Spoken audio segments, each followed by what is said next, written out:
ఓకేనా. అందరికీ నమస్కారం.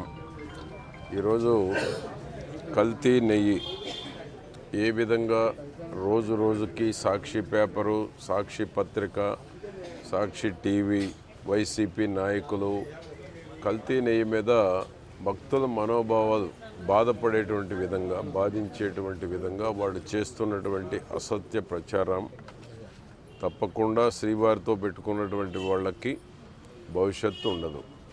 ఎందుకంటే ప్రతినిత్యం కల్తీ నెయ్యి మీదనే దేశంలో ఉన్నటువంటి శ్రీవారి భక్తులందరూ మనసు బాధించేటువంటి విధంగా వైసీపీ కూటమి ప్రభుత్వం మీద బురజల్లటంలో కానీ, కూటమి ప్రభుత్వం మీద అవాస్తవాలు చెప్పి భక్తుల మనోభావాలను దెబ్బతీస్తూ ఉంది.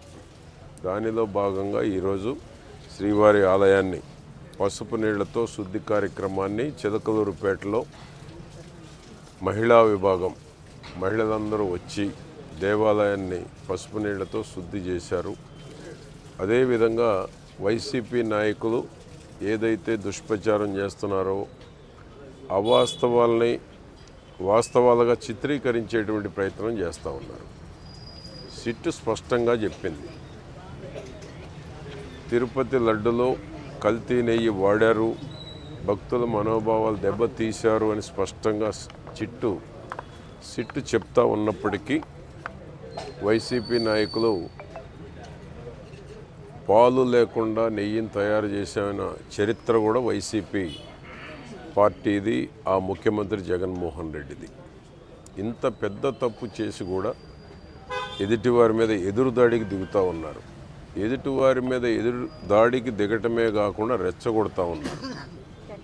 భక్తుల మనోభావాలు రోజు రోజుకి దెబ్బతినేటువంటి విధంగా శ్రీవారి యొక్క పవిత్రమైనటువంటి లడ్డుని అపవిత్రత చేసి చెంపలేసుకోవాల్సింది పోయి ఇంకా ఎదురుదాడి చేసి ఏ విధంగా అధికార పార్టీ మీద నెట్టాలి, ముఖ్యమంత్రి మీద ఆ యొక్క అవాస్తవాల్ని చిత్రీకరించాలి, ఉప ముఖ్యమంత్రి మీద ఆ అవాస్తవాలను ఏ విధంగా చిత్రీకరించాలి అనేటువంటి దురాలోచనలో వైసీపీ ఉంది. ఆ పత్రిక, దానికి బాకా ఊదేటువంటి ఛానల్స్ ఈ యొక్క తిరుపతి లడ్డు మీద ఏదో ఒక విధంగా వారు చేసిన తప్పుని కప్పిపుచ్చుకునేటువంటి దానికి ఎదురుదాడి చేస్తూ ఉన్నారు. సిట్టు స్పష్టంగా చెప్పినప్పటికి కూడా ఇంకా వరకు బుద్ధి రావట్లేదు.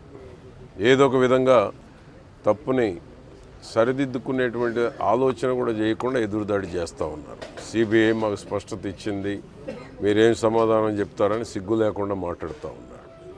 తప్పు జరిగిందా లేదా, జరిగింది అనేటువంటిది సిట్టు స్పష్టంగా చెప్తూ ఉంది.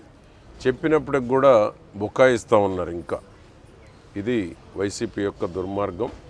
అందుకనే ఈరోజు రాష్ట్ర వ్యాప్తంగా శ్రీవారి దేవాలయాలు కానీ, దేవాలయాల్లో కానీ పసుపు నీళ్లతోటి శుద్ధి చేసి ఆ యొక్క పాప ప్రక్షాళన చేయటం జరుగుతూ ఉంది.